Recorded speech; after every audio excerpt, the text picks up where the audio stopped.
sekarang saatnya berkumpul dengan keluarga. Kalau dulu semuanya sibuk, semuanya punya aktivitas, sekarang kita bisa punya banyak waktu untuk keluarga, bisa melihat perkembangan anak-anak kita. Kita punya waktu quality time.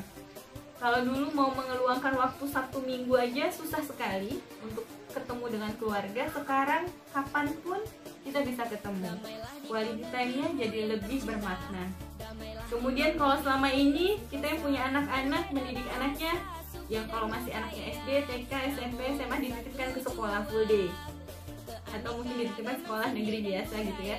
Nah kemudian dengan adanya pandemi kita bisa tahu, oh ternyata anak saya ini kelemahannya di mana, oh ternyata anak saya ini punya masalah dalam pembelajaran dalam hal apa, dan kita akan menjadi fasilitatornya.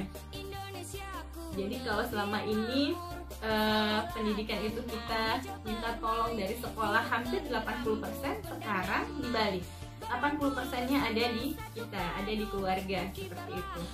Dan harapannya pastinya kita pengen mengantarkan anak-anak kita bukan hanya ke gelar sarjana atau mungkin dapat toga, tapi juga bisa sampai ke akhir hayatnya menjadi anak-anak yang bisa menjadi ahli surga ya, Bapak Ibu ya.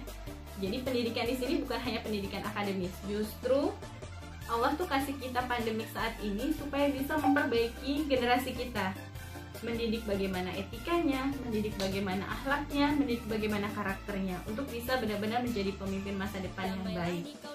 Nah kemudian ketika memang ada masalah dengan pendapatan, justru di pandemik ini banyak peluangnya. Kita akan bisa lebih kreatif dalam menggunakan pendapatan. Kalau dulu tadi kata Bu Isti juga kita selalu pesan antar gitu ya, ada makanan pesan, terus makanannya fast food dan seterusnya. Kalau sekarang dengan pandemi kita di rumah, kita bisa mencoba untuk berkreativitas memasak. Pasti masalah gizinya lebih baik, dan yang kedua masalah pendapatan atau pengeluarannya itu jadi lebih minim ya teman-teman, jadi lebih berhemat. Dan selalu berpikiran positif dengan era pandemi.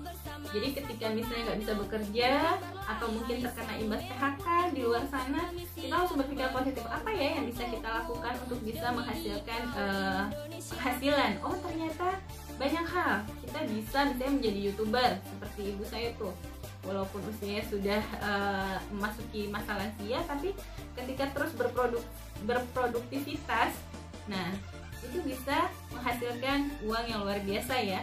Teman-teman bisa menggunakan fasilitas digital yang ada saat ini. Misalnya kita bisa jualan online, kemudian kita bisa buat webinar dan seterusnya. Itu adalah hal-hal yang akhirnya mengisi waktu kita di saat pandemik ini dengan sesuatu yang membahagiakan.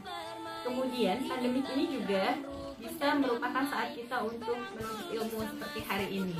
Bayangkan teman-teman, kalau tidak ada pandemi, kegiatan seperti ini membutuhkan dana berapa banyak Mbak Dina? Luar biasa ya Mbak ya, untuk hotel, makan, snack dan seterusnya. Tapi ketika pandemi, ini bisa dilakukan secara langsung kapan saja dan antar pulau pun bisa. Jadi bisa jadi pematerinya dari beda pulau atau mungkin beda negara, bisa semua. Jadi ini adalah sesuatu fasilitas yang memang Allah berikan ke kita sebagai hikmah dari pandemi. Karena memang bersama kesulitan itu pasti ada kemudahan. Bersama ya, bukan setelah, tapi bersama. Yang terakhir yang paling penting adalah saatnya untuk introspeksi diri, Bapak Ibu sekalian. Ini penting untuk menjaga kesehatan mental kita. Tadi kan juga banyak yang nanya ya, bagaimana sih supaya mental kita jadi lebih sehat? Di sini saatnya kita introspeksi diri. Kalau dulu mungkin kita nggak ada waktu untuk introspeksi diri karena dari jam per jam itu ada aja aktivitas. Tapi kalau dengan adanya pandemi, kita di rumah aja, banyak waktu kita bisa banyak-banyak merenung. Oh apa saja yang sudah saya lakukan selama ini? Kedepannya saya akan apa? Langkahnya seperti apa? Jadi hal-hal itu menjadi bagian dari perbaikan diri. Jadi bagian dari untuk menyehatkan jiwa kita. Dan paling penting lagi mungkin dengan adanya pandemik ini, introspeksi itu jadi lebih mendekatkan diri ke Tuhan kita, ke Allah kita, seperti itu. Baik, lanjut. Tinggal diingat lagi ya. Oke, berarti lanjut ya. Oke, silahkan. Nah, nggak usah jauh-jauh, kita punya lambang negara kan burung Garuda ya teman-teman. Ini elang Jawa lah ya. Nah, ternyata si burung Garuda ini cara mendidik anaknya supaya dia bisa terbang itu adalah dengan menjatuhkan anak-anak itu, jatuh, kemudian anaknya jatuh, dijatuhkan lagi, anaknya mulai terbang dikit, jatuhkan lagi, mulai terbang lagi, dan akhirnya bisa mengepakkan sayapnya dengan baik. Kalau dia tidak pernah dijatuhkan, selalu disuapin ibunya, induknya tadi, maka anak ini akan tidak menjadi sesuatu yang menjadi burung yang tangguh. Nah, ini juga terjadi pada kita. Allah itu pasti punya desain ya. Kenapa ada pandemik? Supaya kita tangguh. Bahwa dimanapun kita berada, kita bisa berkarya, bisa menghasilkan sesuatu. Jadi nggak boleh kita harus pantang menyerah.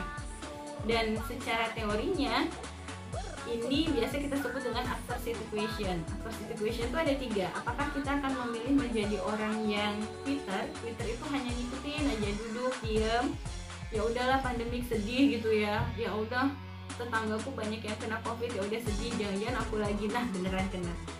Atau yang campers ini adalah orang-orang yang berkemah. Kadang dia semangat, tapi begitu teman-temannya cerita tentang oh sedih banget ya pandemik, dia juga ikut-ikutan sedih.